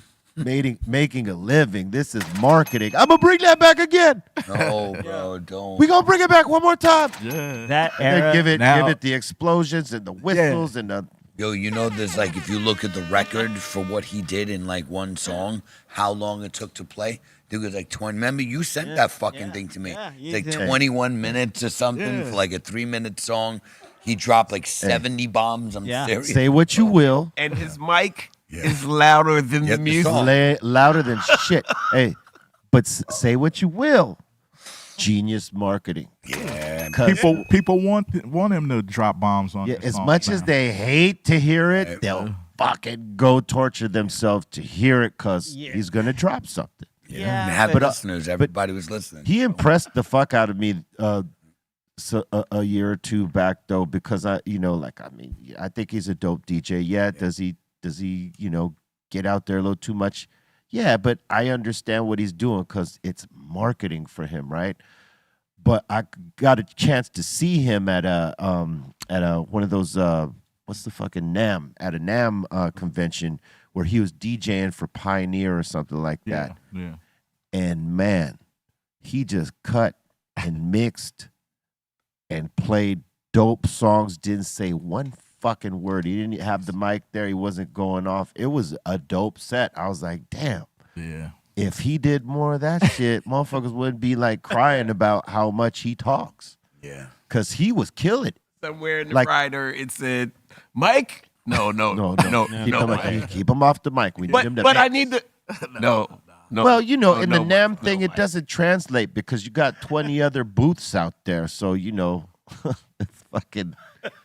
It's hard to do that without someone coming to complain and say, hey, man, you're fucking up our shit over here. Tell him to shut the fuck up, yeah.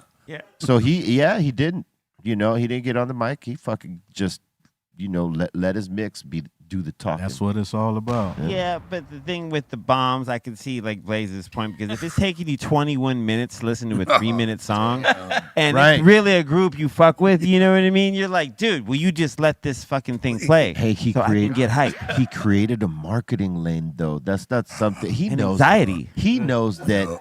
He knows that is fucking felonious. Yo, with the dialogue between the bombs. Oh yeah, stop the record. Do you understand what's going on right now? Yeah, but look. This is to create the value that he's charging for that marketing.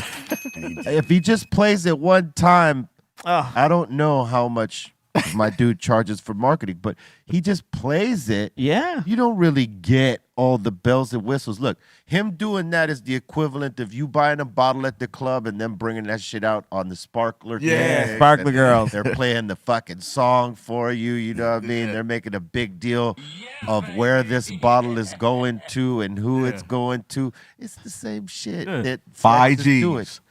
Yeah. Yeah. So he's $40 bottle of liquor. He's bringing out the sparklers, the fucking air horns, and all the fucking bells and whistles. So because he got to make it worth it. Yeah. He did this one thing too that he should be beaten for is that every week God. he would kill. Well, first of all, don't say, "Oh my God!" Did you hear the one thing he once said? No. Yo, if you live in New York, right? Not even you live. Yeah, I heard that. Wherever you at, if your closest convenience store, go stick your hand in the register. Okay, that's the one thing. And walk out. Yeah, just take that money. It's yours. It's yours. Take that. Oh, shit. man. Okay, so with exciting? millions of listeners, Oh, bro, man. or whatever's listening, he literally said, "Yo, if you the nearest 7-Eleven or bodega, Go stick take your the hand in cash that register. shit. That shit is yours." I'm like, "Whoa, Wow. you can't do that." So That's that wild. was one thing. And number two, he decided every week he'd start killing off a new car that he didn't like. So it became his new thing. You drive a 69 Charger, that shit is dead. You got it dead. And he was just so if you had the car, he was calling. Oh, he just but he would take my value down, but he would beat up our cars. It's dead. Don't drive it. Don't want to see it. He'll talk about he'll diss some rappers too. Oh, yeah. Oh yeah. Like, who Fucking don't like? flex, Yeah, it's man. like wow, dude. you know, he's the brand. He's a big personality, man. He's a brand. He's a brand. He is a brand. Absolutely. He's a big personality, and that marketing run is genius. I gotta say, I didn't have Right. the wherewithal to fucking put a plan together like that. That shit is crazy. Thank you for this hash hole, Cali Blaze. bro. It's very nice. Smokes good, and I needed one, and I'm not thinking about American Airlines no more. You want to smoke like we do, like in terms of these hash holes, go to caliblaze.net. There's a big sale, hand-rolled hash holes, pre-rolls. If you buy in bundles, you saves some monies. Right? So go to caliblaze.net and use code BREALTV at checkout. Is there anything else you want to add to we that, got a Chief? little bit of OG Smalls, insane OG Smalls. The regular big buds are gone. They'll be back hopefully end of the week, but we got some Smalls that'll be here for a day or two, so go grab them too. Boom, bang. I like that OG. All right. Hey, if you hit us with a super chat of $20, we'll hook you up with sticker packs and pins and a bunch of cool shit. $50 super chat gets you a T-shirt and hat and a gang of cool shit. And $100 super chat gets you a mystery box and a gang of cool shit. So if you hit any one of those marks during the show, make sure you email us at BRealTVcontest@gmail.com with your photo ID proving you're 21, mailing address, shirt size, shoe size, and all the things that will get you hooked the fuck up. So do what it do. We're about to open up the doors to the insane asylum. That means, y'all, you got a comment, question, shout out, suggestion. We are here for it. We're going a little over because we started late, so stick with us.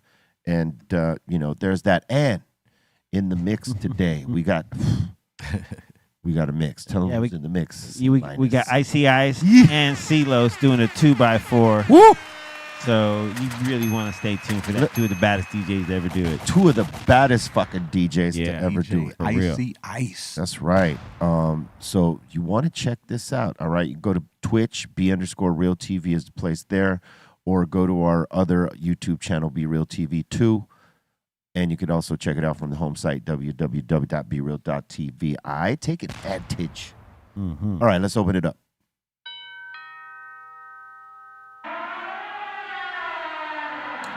Welcome to the insane asylum.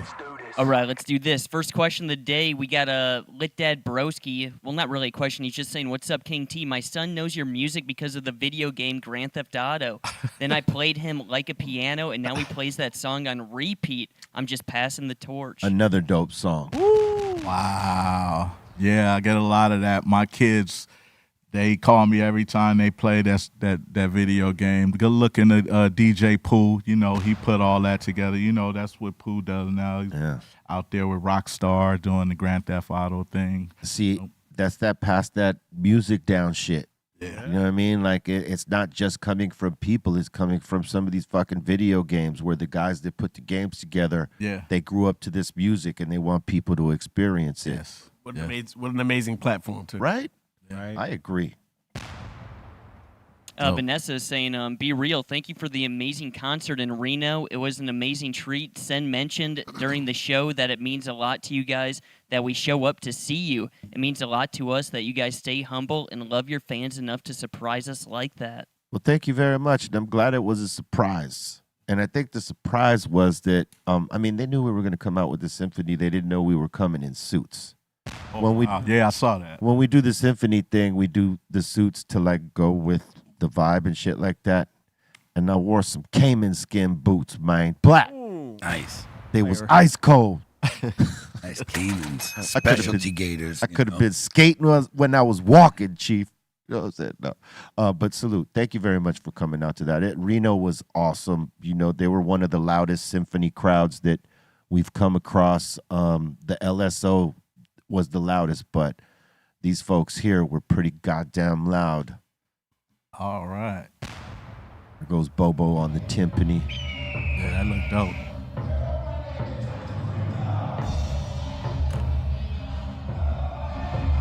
Bobo wants to do the Carlton. He's holding it back. You know what I'm saying? He really wants to do it. I've never seen anyone do the Carlton better than Bobo, not even Carlton. So the arrangements are the same as what we saw at the Royal Albert Hall? Yeah. So with what we did with the LSO, all those charts go to every symphony. And depending on how big the symphony is, they work out the arrangements that are there. Okay. And they choose the instrumentation that's going to go in and represent what they are going to how they're going to play the piece that they got sent. And Reno Philharmonic, they killed it. Salute to them. No doubt. Their conductor had a nickname, and he was called the Stick because he's the one conducting. You know what I mean? Yeah. And he came out with a silver. I thought my caiman skins were fucking ruling. You know what I'm saying? But my dude came in with some sparkly shit. You know what I mean? Wow. Like pointy boots with some sparkly shit and a blazer to match. I was like, all right. All right, you took the show tonight. Well done. I'll give it to you. He deserved it, though. Like, you know, he conducted a really dope show, and the symphony killed it. Salute to the Reno Philharmonic. That was a dope one. All right, next in here is Fernando. He's saying, yo, be real, fantastic show in Reno. My lady and I was thrown back. Thank you to Cypress and the Reno Philharmonic. My 5th time and my lady's 3rd time. He's saying, come back soon. That's cool. And he's saying, thanks for shouting out the 5150s. Hey, thank you very much. And salute to all y'all that came out, because we saw y'all out there. We heard y'all, most importantly. Thank you very much. And probably their 5th show, but the first time seeing that one. Because that's what we've been getting. You know, people that come see our hip-hop shows want to see what the fuck that is. Right. And it's a little different. Dope. Yeah. All right, we got Jamstar in here saying, big up to the Compton OG King T, one of the biggest influences in hip-hop. That's right. Oh, thank you. Still here. Yep. Yeah, you know what I'm saying? And we're going to keep it going. You know? Western Goods is asking, salute to King T, when did you first meet Exhibit? Oh, well. Met Exhibit, I think, after we put out the Trifling album. And he was just a kid that was running around. Trifling? Yeah, very much. He was actually down with a crew called the Shady Bunch. The Shady Bunch. Sounds pretty shady. Yeah. And they were. But X was just a phenomenal MC, and E Swift actually put me on to him. And he was, at that time, he was just running around to all the little underground shows and hopping on the mic, you know what I'm saying, on the radio. And one particular time I heard him on the Wake Up Show, and he was just killing every MC on there. You know, you remember when they used to do the battle? Yeah. And he would just kill everybody, and we just hooked up, and I asked him to come get down on, I think it was my 4th record with MCA, King T for Life. I did a song called Freestyle Ghetto, and he came and sparked it off. and we've been brothers ever since. You Yeah. know what I'm saying? I took him on his first promo tour so he could get a little, get his feet wet and things like that. And from there, he got, Swift and B-Way, Broadway. They helped him get a deal with Loud Records. Yeah. You know what I'm saying? And he been doing his thing ever since. Man. Shout out to DJ Broadway. Yeah. Salute to Exhibit. He's lost a lot of weight. He's been putting in work. He's in. getting in See that? shape. You Yeah. know what I'm saying? He ready to get back out on see that that. road. He got the new album, Kingmaker, The coming new out. Kingmaker May. album is bananas. That's right. Yeah. He's been putting that work in, man. Yeah, So yeah. that's my bro right there. Yes, man. Yeah. Come on now. Hey, let me ask you this before they ask you something next, because it's for them, this section, but sometimes we like to take advantage of the moment too. You know what I'm saying? Is there ever a collaboration album that you ever thought of, like to do with someone else? Not just production. I mean, like with MCing, like going back and forth, like your voice with someone else's voice. Ooh. Yeah. Because I could hear you with all kinds of motherfuckers. I've always thought Say about. Be Real. Well, I mean that goes without saying. Yeah, we yeah. got to do something. Yeah. I mean, I've always thought about me and MC8. Yes. Um, when you mentioned his name earlier, I thought that they haven't done a record together. That would be I dope. was actually like trying to put things together to where have him do another Compton's Most Wanted album, but make me part of Compton's Most Wanted, the whole group. You know what I'm saying? Ooh. And I think about I wanted to work with Biggie before he passed, and Big Daddy Kane. And, it'd be a dope record like that. Like if the shit regrouped, Compton's Most Wanted, You, Quick, and 8. Yeah, that'd be crazy. Ooh-wee. And everybody else pretty much from Corrupt on down to Corrupt, J.O. Felony. We made albums together. We had the little Click Situation, First Generation. Yeah. And that was cool to work on, but yeah, that's about it. Me and 8 and Quick, that'd be great. But I could hear you in 8. That would be so fucking dope. Yeah. On some East Coast beats. Yeah. That'd be or a mixture of both. Yeah. So you got to have some of the coast in it too. Absolutely. You know what I mean? All right, next one. Earl is asking King T, what's the story behind the song PTA on Masta Ace's Disposable Arts? That was a song.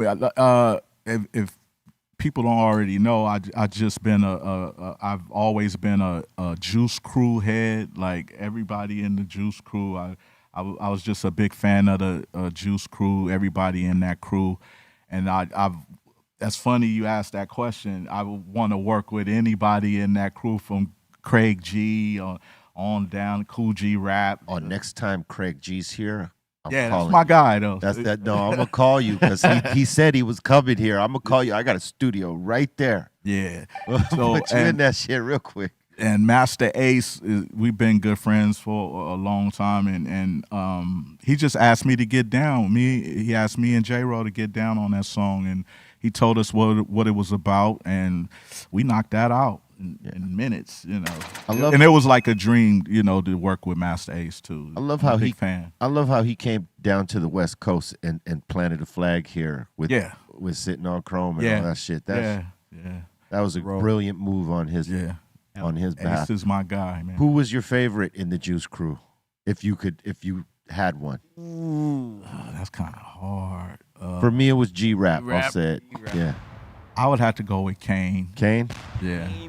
Yeah, that was Sun Doobie's. I'd have to go with Kane. Yeah, Sun Doobie's favorite was Kane too. Yeah. Yeah. They were all dope though. It's hard to have a favorite. Kane though. Even on down to Shantae. But the guy who got off the head skills, like if you were to battle him, Craig G all day. Oh yeah. Yeah. He'll chop that fucking head off. Yeah. That's my homie. Yeah, that's the homie, man. Salute to Craig, man. Biz had heat too. Check out the song "Dumb Down" by Craig G. You know yeah. I got down with him this yeah, earlier. I did it. Yeah. No. All right, next one. All right, El Mondo in here saying, King T, it was an honor to meet you at Medusa's birthday event. Salute to you. Oh, wow. Yeah. Happy birthday to Medusa. She just performed in Lamert Park last weekend. And she's doing her thing, man. She got the new single out, Double Dutch. She got a new project coming out called Double Dutch. And, I love going to watch and see Medusa perform. She's a force on the stage. And, we need more like that. More hip hop like that. I love going to watch her. Yeah, my wife loves her too, and she's just got great energy. Yeah, she's always been dope on stage. I mean, from way back to now. Yeah, you know what I'm saying. Salute to Medusa. We got to get her up in here. We haven't had her.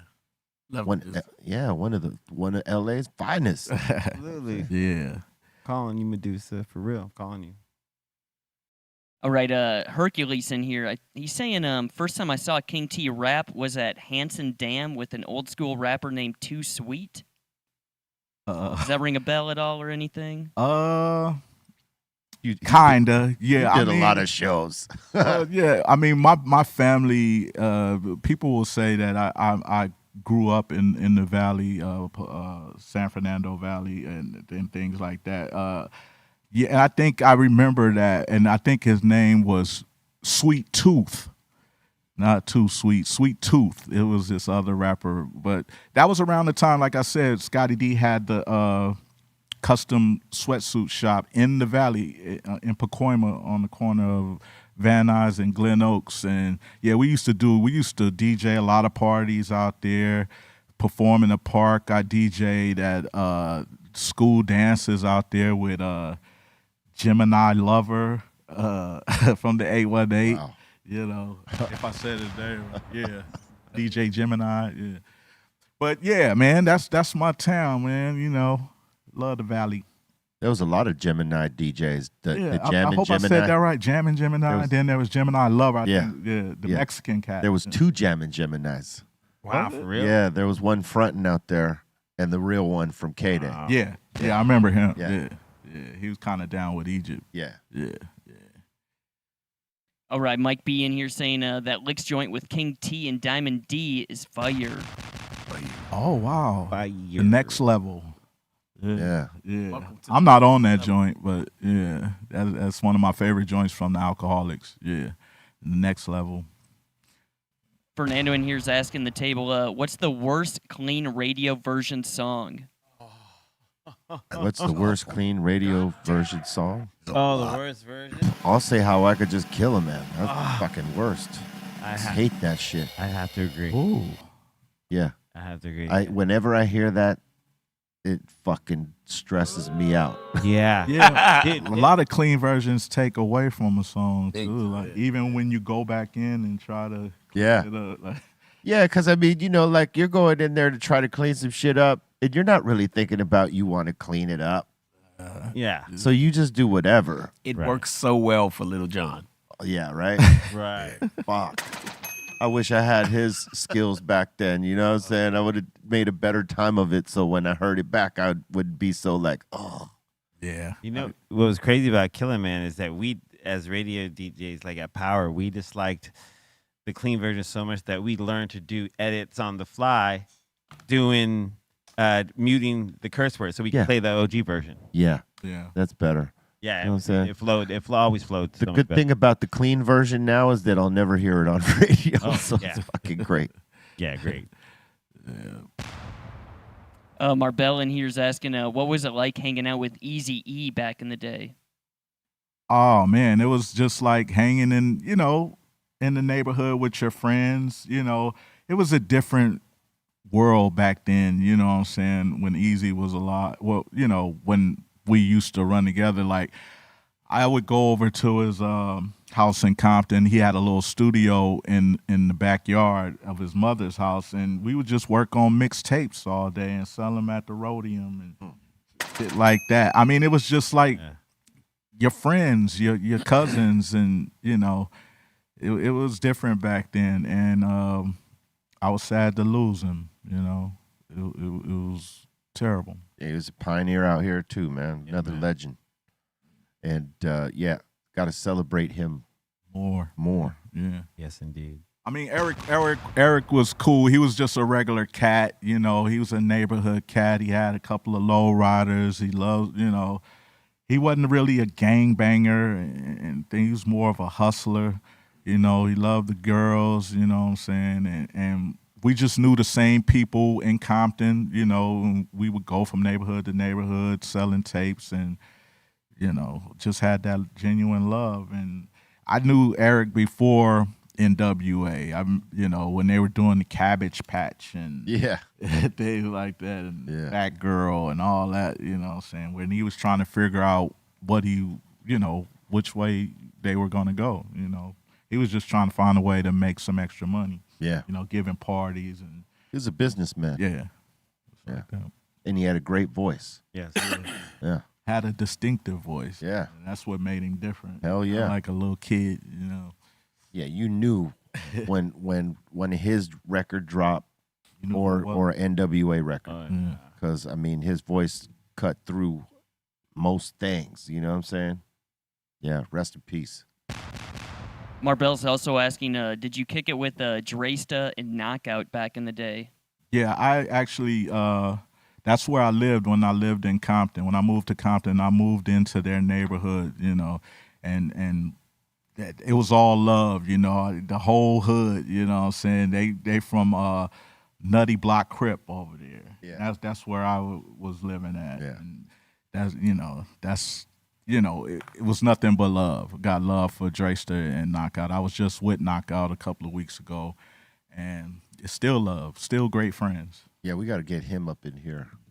I saw him at Exhibit's anniversary. He's ready. Yeah. He's ready. Yeah, salute to BG, man. He's also saying Black Together Again is an underrated song. Yeah, that Black Together Again was done, you know, in answer to the Rodney King thing. That's when all that was going on, and you know, talking about all the police officers that got off, and the reaction to the riot that went on. It was you know, it wasn't really my thing, but that's what everybody was doing back then. Like when we did, you could get the fists. And yeah, I remember that. That was around that time, that same time. Yeah. Great song, though. Produced by DJ Pooh. Yeah. Nicolette in here, or Midget Mike in here saying, what sparked your style, T? Who inspired you the most?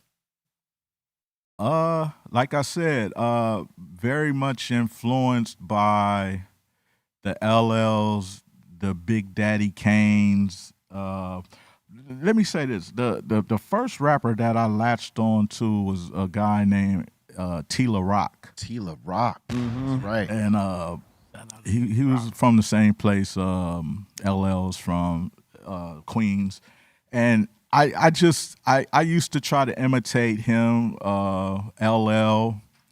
Well, I could even go back further. Prince Whipper Whip. I used to listen to the Cold Crush Brother tapes and all that type of stuff. And I would take that East Coast style, and I didn't know I was doing that back then, but try to turn it into my thing. Yeah.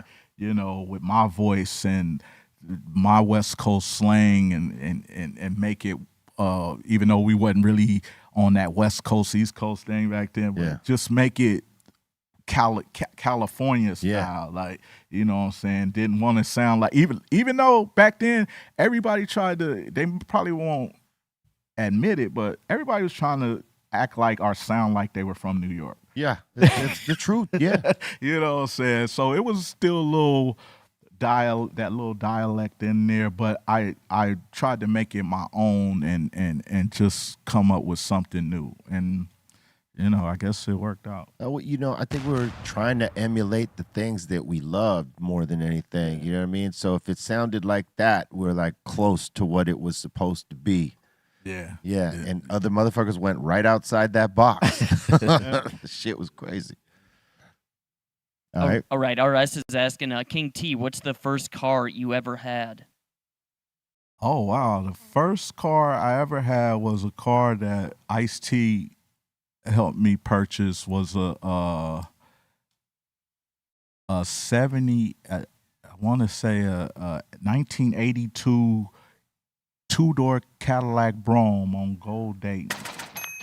Nice choice. Wow. I say. That was the first car. That's a good choice. I was like 18 years old. That's the first car. Like, we just got the deal with Capitol Records and Ice and Georgina Hossa, Yeah. the people that helped facilitated that deal, and they George and Ice been together as partners To this for day. so fucking long, man. Yeah, to this day. Good dudes, man. Yeah. It wouldn't be no King T without them. And got that Bro. Yeah. Way.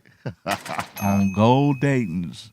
And I actually bought it from one of my friends that's resting in peace, Anthony Johnson. Izelle. Yeah. From Fridays. Oh, no shit. Yeah, he Rest in passed peace. away. Yeah. It was his car, and I bought it from him, like for. That was Ezel car. Yeah. It's in the Act a Fool video. That's it. Yeah. Right on, man. Paid $4,000. Oh shit. That's right. These cars these days. Oh man. Man. 20. If you sold that car right now, if you still had it, you'd fucking make like 40, 50,000. 40, 50 racks. Yep. Yeah, that's wild. Low riding is very expensive these days. Oh man. Like buying a Bentley or something. Yeah. A 50. Only you're gonna keep working on that. Yeah. Know what I'm saying? Like no matter what you do to it, You're gonna keep doing you're gonna something keep different. having to work on it. That Bentley, you're gonna pay that price. You may have to tinker with it once in a while. Yeah, but yeah, you're gonna break. It's gonna break. You go hit them switches. Yeah, it's gonna break. Something's you're gonna have to. Hole's work on gonna bust or Yep. something. Yeah. Those 59s right now are bringing stupid. Oh yeah. Over the 150, 250. Yeah. Some of them, it's Yeah. wild. I got a homeboy 59. with one right now. Yeah, 59 is Yeah. crazy right now. Yeah, if you could get one stock, oh my God. It's a lot of money though. Yeah. Woo. All right. All right, Sub in here is dropping some lyrics here. He's saying Baby Boo wears blue, Big Fred wears red. Put them together, then we color them dead. Dead, dying, getting smoked like it's part of the fun. They get smoked just to show how many come to the funeral. Ooh wee. Yeah. Colorblind. That's right. Ice Cube. That's right. Yeah, yep. The Death Certificate album. I think one of the best albums Ice Cube has ever done. That's true. Not saying that because I produced on it and rapped on it. I'm just saying. But it's the truth. Death Certificate. Yeah. Yeah, still waiting on my plaque too. There you go. Y'all heard that, huh? Send Now me my let's plaque. manifest that plaque. Yeah. Shout out to Ice Cube. Word up. And the last one so far, Hercules is saying Act a Fool is one of my best hip-hop albums ever. Thank you to King T. Appreciate that, bro. Wow. That's love. You know, we finna do it again. That's right. Got some things going on, man. Hell yeah. Appreciate that. Much love. Word up. That was the last one right there? Yeah. Right on, man. Hey, look, we want to thank y'all. Thank you for dealing with our tardiness, most importantly, but thank you for being here with us, your energy, love, support, and all that. And we want to thank the legendary King T. No doubt. For jumping off with us up here. Thanks for having me, man. I love coming here and chilling with y'all. I remember the last time we got in that smoke box, man. Yeah. Woo-hoo. Oh, yeah. You gotta get This is easier, right? Yeah, this is very much easier, man. Very much. Word up, man. You got any shout outs you want to give? Shout out to all the King T fans and everybody, you know. I'm working on some things. Me and Doug was working on some things. Doug, tell them what we're doing, man. So I come from a company called Cosmic Wire. We're launching a spatial web television network named Eclipse with our partner LG. So we'll be launching later this year in over 200 million televisions. And nice. King T is going to have one of the channels on our network, one of the first celebrity channels on the network. And we're talking about making his Act a Fool brand like mini-series. That's what's different up. types of content, you know what I'm saying, dealing with, you know, the street gang culture out here on the West Coast. Yeah. Hip-hop, mainly West Coast hip-hop out here. Just digging into the history of it, like with the thing we had with Disco Daddy and Yeah. KRS. And the car bike culture out here, just different things, and there'll be different stories and stories and shit like that, you know what I'm saying? And it'd be integrated through 2D, 3D, VR, AR, you know, that type of thing. You'll be able to, you know, interact with us and things like that. So just trying to get into the tech industry and come different, and we're trying to figure out a way to drop new music through this whole little platform. Oh, that's what's up, man. Congratulations on that. No doubt. You got any shout outs, Doug? Oh, man, shout out to y'all show, man. Y'all show is cracking, man. Thank you for having us. Yes, no doubt. Word up. How about you, C? Yeah, tonight you can catch me over at Motown on Mondays at the Shortstop in Echo Park. We'll be doing it's celebrating Marvin Gaye's birthday tonight with myself, DJ Jedi, and Mona Lisa. So come out and hang out 9 to 2. And then you can follow me at C-Fan4 on all social media. Shout out to everyone here at the table. Tila, always a pleasure. Always. OG, Doug, pleasure, man. Treehouse crew, and you. Appreciate you. Love. Do you think, what's up, Bolton? Yo, shout out the Insane Asylum. Thank you guys so much. Shout out to Ray Morning Shot Film. Shout out to the Dominator. What up, Blaze? Shout out to everybody here at the table. Man, thanks for coming through and anytime kicking some knowledge for us today, man. Dope ass Immortal Technique hoodie. Thank you, man. Shout out to you guys, man. Everything you got going on. And everybody here that follows the show, man. I'll see y'all on Wednesday. Much love. Pass love around like some good weed. Swallow that.